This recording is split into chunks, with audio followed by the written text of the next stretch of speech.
Assalamualaikum warahmatullahi wabarakatuh. Innal hamdalillah nahmaduhu wa nasta'inuhu wa nastaghfiruh. Wa na'udzu billahi min shururi anfusina wa min sayyiati a'malina. Man yahdihillahu fala mudilla lahu wa man yudlilhu fala hadiya lahu. Asyhadu an la ilaha illallah wa ashhadu anna Muhammadan abduhu wa rasuluh. Ya ayyuhalladzina amanu taqullaha haqqa tuqatih wa la tamutunna illa wa antum muslimun. Ya ayyuhan nasu taqu rabbakumul ladzi khalaqakum min nafsin wahidah wa khalaqa minha zawjaha wa batha minhuma rijalan katsiran wa nisaa'a. واتقوا الله الذي تساءلون به والأرحام إن الله كان عليكم رقيبا يا أيها الذين آمنوا اتقوا الله وقولوا قولا سديدا يصلح لكم أعمالكم ويغفر لكم ذنوبكم ومن يطع الله ورسوله فقد فاز فوزا عظيما رب اشرح لي صدري ويسر لي أمري wahlul 'uqdatam min lisani yafqahu qawli. Amma ba'd.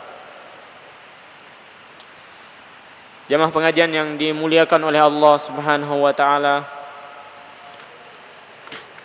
Pada malam hari ini kita akan mengkaji ayat yang 196 dari surat Al-Baqarah. Ayat ini masih berbicara tentang atau masih berkaitan tentang rukun Islam yang terakhir, yaitu ibadah haji. Yang mana pada ayat-ayat terdahulu dijelaskan oleh Allah Subhanahu wa taala beberapa hal yang itu semua menunjukkan bahwasannya itu adalah satu syariat yang tidak bisa dipisahkan satu sama yang lainnya. Jadi ayat yang berbicara tentang puasa, kemudian berbicara tentang jihad atau qital fisabilillah, atau dibolehkannya qital di Masjidil Haram apabila umat ini diserang, dan dilarangnya melakukan qital apabila tidak ada penyerangan kepada umat ini. Kemudian setelah itu berbicara tentang syariat haji, bagaimana haji harus dilakukan. Jadi kalau kita lihat, memang antara puasa dan haji ini bulannya berdekatan. Karena bulan haji itu dimulai dari bulan Syawal, kemudian Zulqa'dah, kemudian Zulhijjah. Jadi Syawal itu setelah Ramadan. Jadi berdekatan. Hadirin yang dimuliakan oleh Allah Subhanahu wa taala, kemudian satu ayat sebelum pembahasan ayat yang kita akan bahas pada malam hari ini berbicara juga tentang perintah Allah Subhanahu wa taala kepada umat ini untuk berjihad dengan harta. Yang mana sebelum ayat tersebut diperintahkan untuk berjihad dengan jiwa. Jadi jihad itu bisa dengan harta, bisa dengan lisan, bisa dengan jiwa. Dan Allah tegaskan dalam ayat sebelumnya, sebelum ayat ini, bahwasanya ketika umat Islam tidak mau mengeluarkan hartanya untuk menegakkan kalimat Allah Subhanahu wa taala, maka umat ini telah mencampakkan dirinya dalam kehancuran. Jadi harta itu penting. Kalau harta penting, berarti kita dituntut untuk mencari harta. Bagaimana mau mendapatkan harta kalau tidak dicari? Jadi seperti itu. Jadi perintah untuk berinfak berarti perintah juga untuk kita mencari harta. Berarti mencari harta selama itu sesuai dengan atau tidak melalui jalan yang haram, maka itu adalah ibadah. Karena di situ ada perintah Allah Subhanahu wa taala. Jadi prinsipnya kita berusaha ini karena kita melaksanakan perintah Allah Subhanahu wa taala. Ketika kita berusaha dan itu merupakan perintah Allah Subhanahu wa taala, maka itu adalah termasuk bagian dari ibadah. Jadi begitu prinsip kita ketika kita berusaha. Jadi kita melakukan atau berusaha itu karena kita menjalankan perintah Allah Subhanahu wa taala. Hadirin yang dimuliakan oleh Allah Subhanahu wa taala, kemudian pada ayat ini Allah Subhanahu wa taala akan menjelaskan kepada kita tentang bagaimana kita seharusnya melaksanakan haji. Jadi tidak cukup dengan Al-Qur'an ini sebenarnya. Harus ada penjelasan dari Rasulullah sallallahu alaihi wasallam. Maka Rasulullah sallallahu alaihi wasallam bersabda, "Khudhu anni manasikakum." Jadi khudhu anni, ambillah dariku manasikakum. Bagaimana cara melakukan amalan haji biar hajinya kita sesuai dengan apa yang diinginkan oleh Allah dan Rasulnya, sehingga haji kita diterima oleh Allah Subhanahu wa taala. Di samping juga ada al-hajju lillah. Di sini dijelaskan wa atimmul hajj wal umrata lillah. Jadi al-ikhlas. Sempurnakanlah haji itu dan umrah itu lillah. Untuk Allah. Jadi bukan karena selain Allah Subhanahu wa taala. Jadi wa atimmul hajj wal umrata lillah. Sempurnakanlah haji itu dan umrah itu lillah, li ajlillah, li wajhillah, karena Allah Subhanahu wa taala, bukan karena yang lainnya. Bukan karena dunia, bukan juga karena supaya dipanggil orang menjadi haji. Tidak ada hal-hal yang kaitannya dengan keduniaan, murni karena Allah Subhanahu wa taala.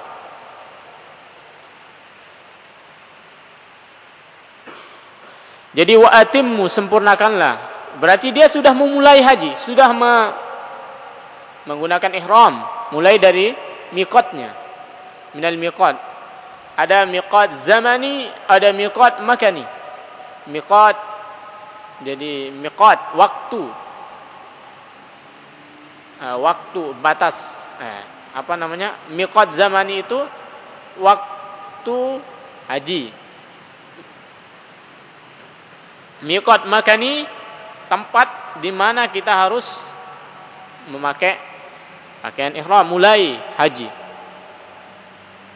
Jadi orang kalau sudah memakai pakaian ihram dan sudah berniat untuk haji dan umrah, maka dia diharuskan untuk menyempurnakan hajinya dan umrohnya. Jangan nanti di tengah jalan, wah nggak jadi ya. Tidak boleh. Jadi harus wajib dia sempurnakan. Makanya umrohnya Rasulullah pada tahun ke-6 Hijriah yang dikenal dengan Sulhul Hudaybiyah, kan para sahabat itu berangkat ke Mekah dengan tujuan dan niat umrah, tapi dicegat oleh orang-orang kafir Quraisy, tidak bisa melakukan haji. Maka Rasulullah Sallallahu Alaihi Wasallam menyembelih binatang kurban, kemudian mencukur rambut atau menggundulkan rambutnya, itu sebagai penutup umrah. Dan itu belum sampai mengerjakan, hanya baru mengerjakan ihram. mulai niat. Tapi Allah suruh untuk tahallul. Dan pada tahun berikutnya itu dikenal dengan umratul qadha. Jadi umrahnya diqadha tahun berikutnya. Ada yang mewajibkan di kalangan fuqaha, kalau orang sudah melakukan ihram, kemudian dia tidak bisa memasuki kota Mekah karena sakit atau karena terhalang oleh musuh, maka dia wajib menyempurnakan hajinya pada tahun-tahun berikutnya. Jadi wa atimmul hajj wal umrata lillah. Kalau kalian sudah berniat haji, maksudnya sudah masuk dalam haji, yaitu berupa ihram, mulai dari miqatnya, maka wajib kalian sempurnakan haji itu atau umrah itu. Jadi itu atimmu, sempurnakan, berarti dia sudah mulai. Wa atimmu al-hajj wal umrah. Haji itu rukun dan wajib bagi umat Islam, bagi yang mampu tentunya, sekali dalam seumur hidup. Sedangkan umrah adalah sunnah. Dan umrah dikerjakan pada tidak dibatasi oleh waktu. Adapun haji terbatas. Yang kita kenal dengan bulan haji Syawal, dimulai dari bulan Syawal, kemudian Dzulqa'dah, kemudian Dzulhijjah. Adapun umrah kapan saja. Dan hajinya ke Mekah, bukan ke tempat yang lain. Ada seseorang yang mengusulkan supaya haji itu tidak pada bulan haji yang telah ditentukan oleh Allah dan Rasulnya. Malah dia bilang boleh di bulan-bulan yang lainnya. Orang Indonesia. Fatwa aneh.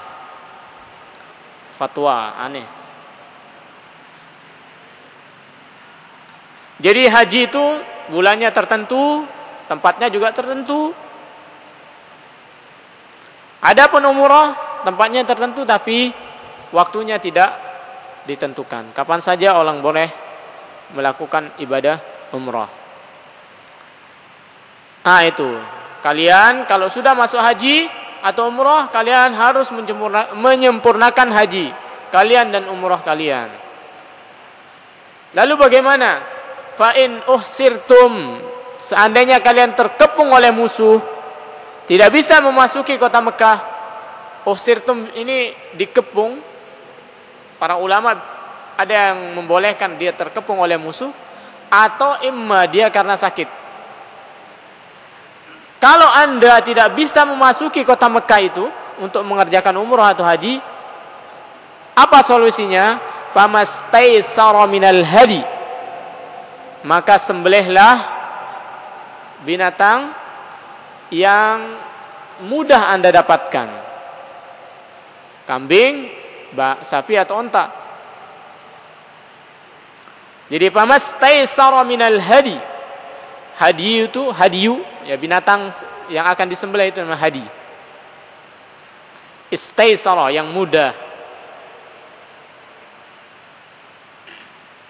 Jadi orang yang terkepung oleh musuh tidak bisa sampai memasuki kota Mekah, dia kemudian menyembelih binatang, kemudian mencukur rambutnya.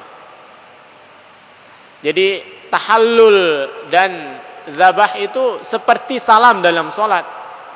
Kalau orang umrah, orang haji atau umrah, dimulai dengan ihram, diakhiri dengan tahallul, mencukur atau botak atau cukur rambut.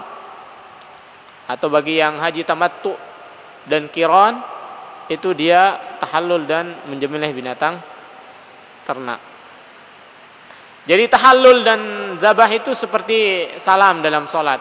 Kalau dalam sholat itu ada salam, kalau dalam haji dan umrah itu ada namanya tahallul dan zabah. Zabah menyembelih binatang ternak.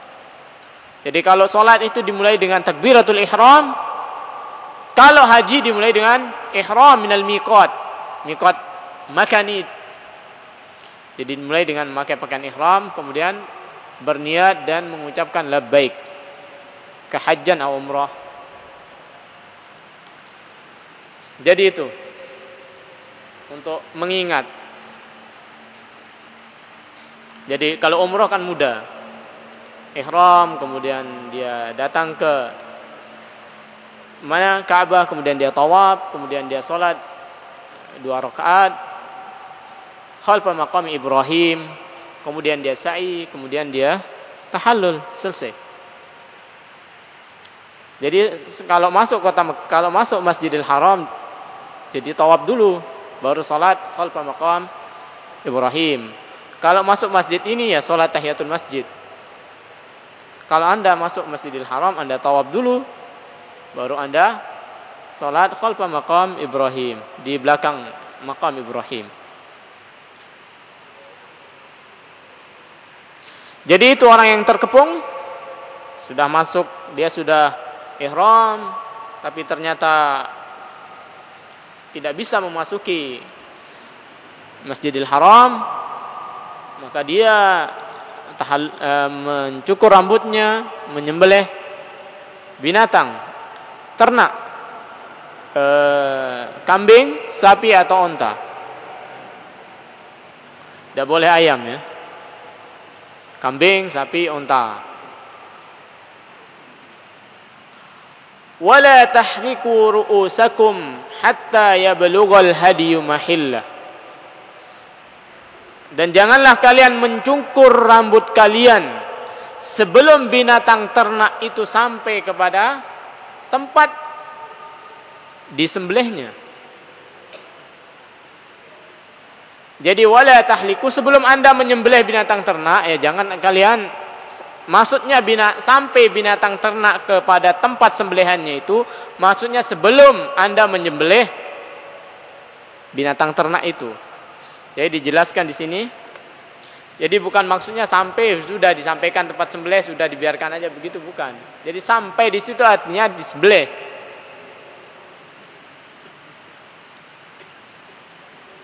Jadi dikatakan di sini Abu Bakar Al-Jazairi rahimahullah, idza uhsiru, apabila mereka terkepung, maksudnya tidak bisa memasuki kota Mekah, falam yatamakkanu min itmamihima, tidak bisa menyempurnakan haji dan umrah, fal wajib alaihim ayyadhbahu aw yanharu ma tayassara lahum, maka wajib atas orang yang berhaji tersebut dan terkepung tersebut untuk menyembelih binatang ternak atau yanhar. Jadi beda antara nahar dan zabah. Nahar itu untuk onta. Onta itu boleh disembelih, boleh dinahar. Nahar itu di apa ya? Kalau disembelih kan ditidurkan kemudian dipotong. Kalau onta itu berdiri disabat begitu saja. Disabat begini. Boleh, itu onta, boleh nahar. Jadi beda antara nahar dan zabah. Kambing nggak boleh dinahar. Sapi ada yang bilang boleh, ada yang bilang tidak, tapi lebih kuat tidak boleh. Zabah. Onta boleh 2, boleh dinahar, boleh dizabah. Jadi satu kandang onta itu bisa di satu orang yang nahar. Jadi nggak diikat, nggak diapa, nanti ketika mereka lari, ketika ontanya lari tinggal di sabat aja pangkal lehernya, langsung ambruk, datang lagi, atau 2 orang, satunya tuh bertugas untuk menghalau. Jadi itu nahar. Makanya dikatakan di sini zabah atau nahar. Itu metode dalam penyembelihan dalam Islam.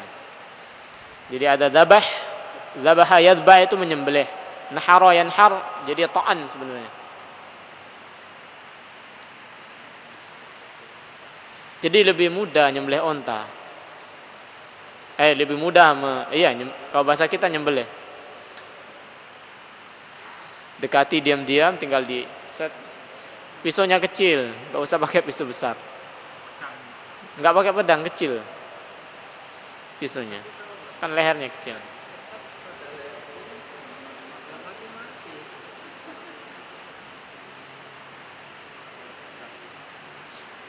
Makanya ketika itu Rasulullah sendiri, ketika para sahabat, kalau nggak salah ya, ketika para sahabat pada Sulhul Hudaybiyah diperintahkan oleh Rasulullah untuk menyembelih binatang sembelihannya, kemudian tahallul, nggak ada yang mau. Masih ada dalam kecewa, karena kan diajak untuk umrah, ternyata belum sampai Mekah terjadi perjanjian damai. Kemudian Rasulullah diusulkan oleh istrinya,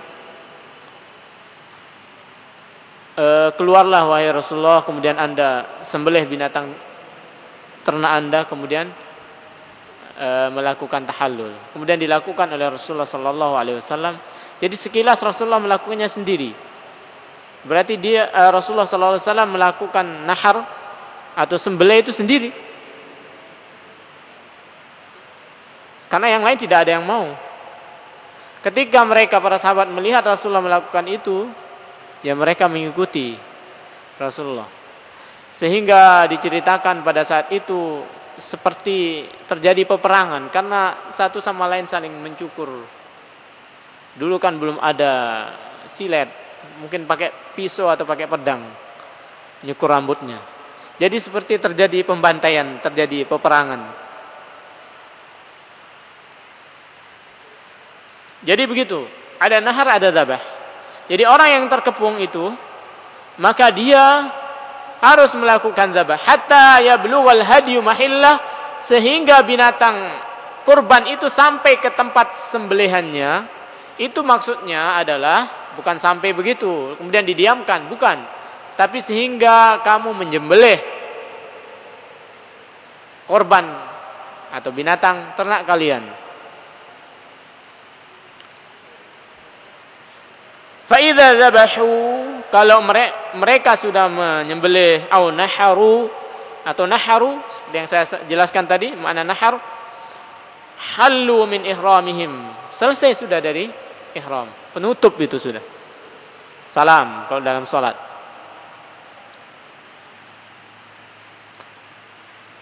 Wa dzalika bihalqi sya'ri ru'usihim atau taksirihi, atau dengan membotak, menghabiskan semua rambut, atau taksir sebagian, artinya mencukur, tidak dibotak.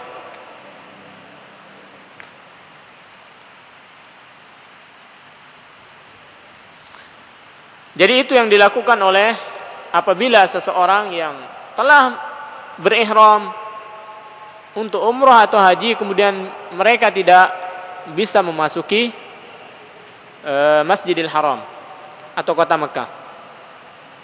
Faman kana minkum maridun, apabila di antara kalian ada yang sakit, au bihi adam min ra'sih, atau ada sakit di kepalanya, fidyah, maka dia membayar fidyah. Fidyahnya apa? Siyam, puasa, au sadaqah, au nusuk, sedekah atau nusuk, binatang, menyembelih binatang kurban atau ternak. Ini menarik ini. Kata Allah Subhanahu wa taala, firman Allah, "Faman kana minkum maridun." Apabila di antara kalian ada yang sakit, au bihi adza, atau ada dia sakit di kepalanya, kemudian fa fidyah, disuruh bayar fidyah. Ada orang sakit, kemudian ada yang sakit kepalanya mungkin karena suatu dan hal, suruh bayar fidyah. Jadi ada kata yang dibuang dalam ayat ini, tidak disebutkan oleh Allah Subhanahu wa taala. Jadi apabila di antara kalian ada yang sakit, kemudian au adam min ra'sihi, atau ada penyakit di kepalanya, Kemudian dia mencukur rambutnya. Kan larangan bercukur kalau termasuk bagian dari larangan haji. Tapi karena dia sakit, kemudian dia mencukur. Jadi kata-kata mencukur ini dibuang oleh Allah Subhanahu wa taala. Tidak disebutkan di sini. Apabila dia sakit atau ada penyakit di kepalanya, kemudian dia mencukur rambutnya, maka dia harus membayar fidyah. Tapi kata-kata mencukur dibuang oleh Allah Subhanahu wa taala. Karena sudah jelas. Jadi kalau sempurnanya akan berbunyi begini. Faman kana minkum maridan aw bihi adam min ra'sih fa halaqa ra'sahu aw sya'rahu fa fidyah. Tapi kalau dia sakit, dia tidak mencukur rambutnya, ya dia enggak bayar fidyah. Kemudian dia biarkan aja, dia kuat menahannya. Tapi karena dia mencukur, maka dia, atau karena sesuatu dia memakai penutup karena ada sakit, maka dia harus membayar fidyah. Apa bedanya fidyah sama kafarah? Kafarah itu karena dia melakukan dosa, dia penebus dosa. Kalau di sini fidyah bukan penebus dosa, pengganti dari ibadah. Jadi beda keadaannya. Kalau kafarah berarti ini melakukan dosa orang ini, padahal dia mubah, tapi diganti dengan ibadah yang lain oleh Allah Subhanahu wa taala. Jadi fidyah sama-sama sebenarnya makna umumnya itu ada mengganti. Kalau orang melakukan misalnya kasus dalam puasa, misalnya orang yang melakukan hubungan suami istri pada siang hari bulan Ramadan, maka dia harus puasa 2 bulan berturut-turut. Itu kan kafarah namanya, karena dia melakukan dosa. Kemudian apalagi syahrain, memerdekakan budak, puasa syahrain mutatabi'ain, kemudian memberikan makan fakir miskin. Ini adalah kafarah karena orang tersebut telah melakukan dosa, satu yang dilarang oleh Allah Subhanahu wa taala. Kalau di sini bukan dia melakukan dosa, diizinkan oleh Allah Subhanahu wa taala dikarenakan oleh uzur dari orang yang melakukan haji tersebut. Jadi makanya dikatakan fidyah, tidak kafarah.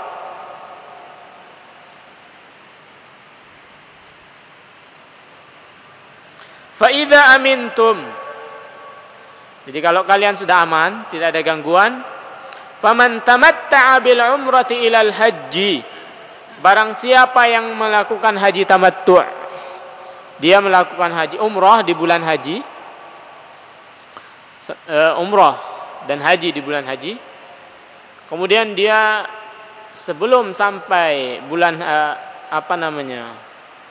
waktu haji tanggal 8 Zulhijjah, dia tahallul menunggu tanggal 8 haji tamattu', menunaikan haji dan umrah pada bulan haji.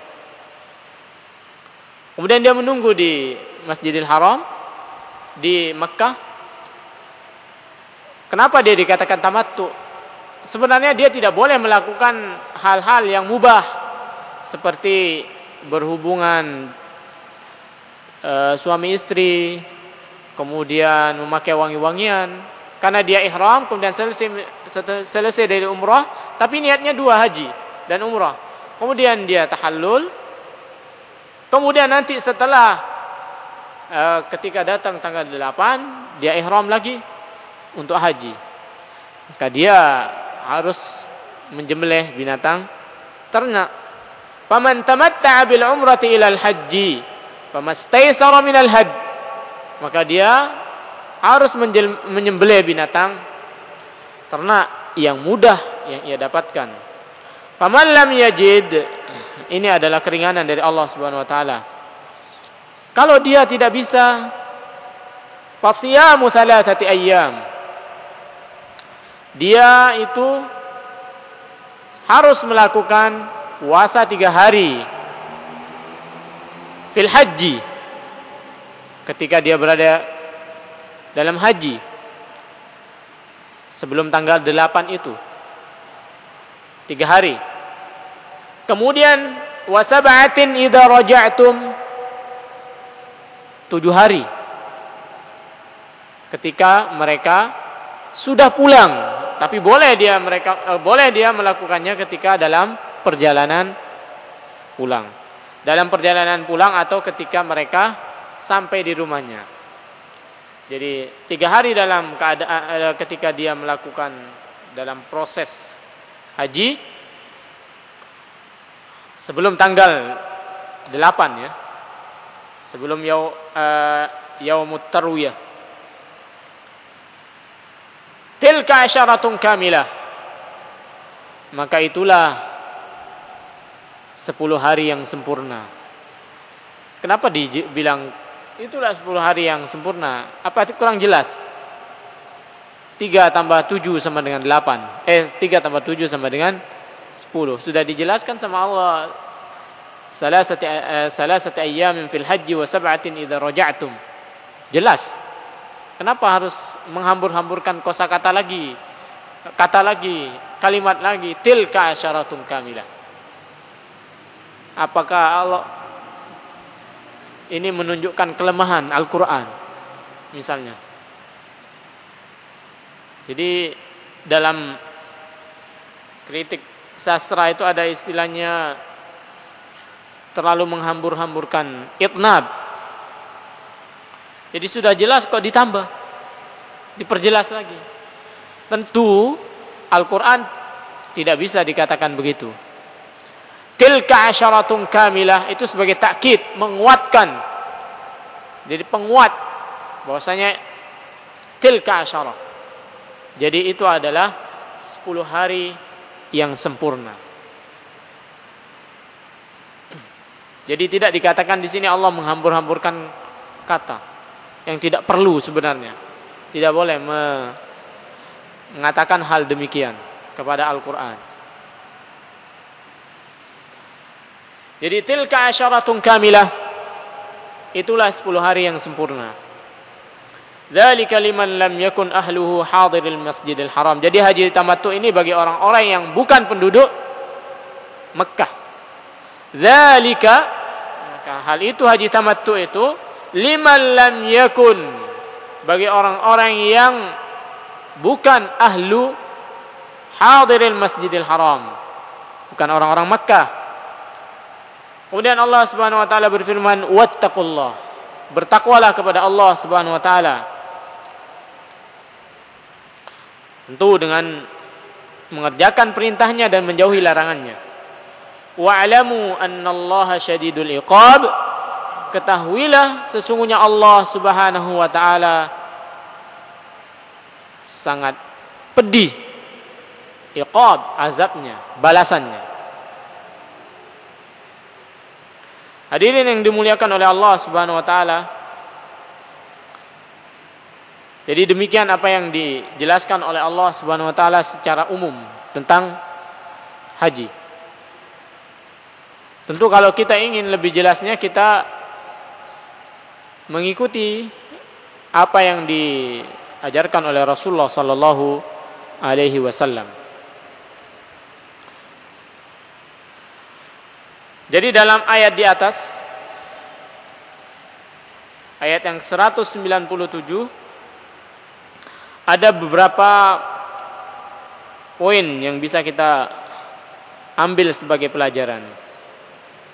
Di sini Abu Bakar Al-Jazairi menjelaskan, yang pertama bahwasanya wujubu itmamil haji wal umrah.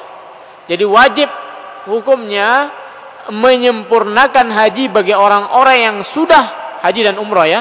Bagi orang-orang yang sudah memulai melakukan haji, itu wajib. Kemudian bayanu hukmil ihsar. Dalam ayat tadi dijelaskan hukum orang-orang yang tidak bisa atau orang yang terkepung, tidak bisa memasuki kota Mekah karena dikepung oleh musuh.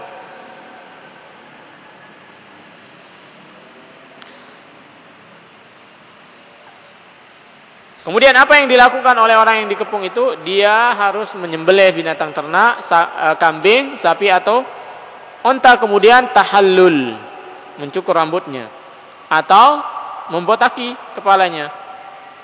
Summal qada, dia wajib melakukan qada.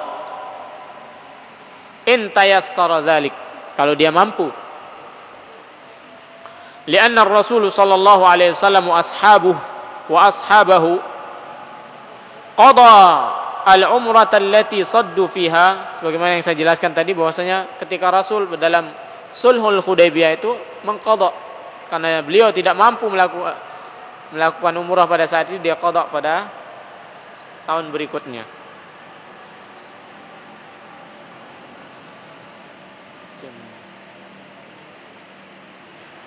Sudah lewat ya. Kemudian bagi orang-orang yang melanggar larangan haji, maka dia membayar dam, fidyah. Seperti yang dijelaskan tadi. Haji itu diwajibkan pada tahun ke berapa? Ke-6 Hijriah. Sit. Jadi tahun ke-6 Hijriah diwajibkannya haji. Kemudian pada tahun ke-9 itu haji pertama yang dilakukan oleh umat Islam, tapi tidak dipimpin oleh Rasulullah sallallahu alaihi wasallam, dipimpin oleh Abu Bakar radhiyallahu anhu.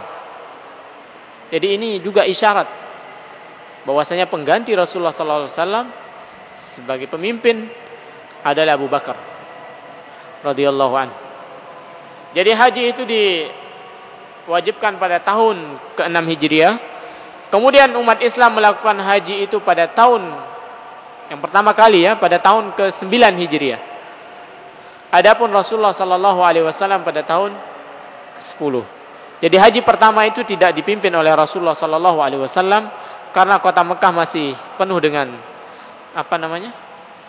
masih ada orang-orang kafir yang melakukan haji. Maka ketika Abu Bakar radhiyallahu anhu memimpin haji itu, diperintahkan oleh Rasulullah sallallahu alaihi wasallam untuk mengumumkan tidak boleh lagi orang-orang kafir memasuki kota Mekah. Tidak boleh ada lagi yang tawaf secara terlanjang.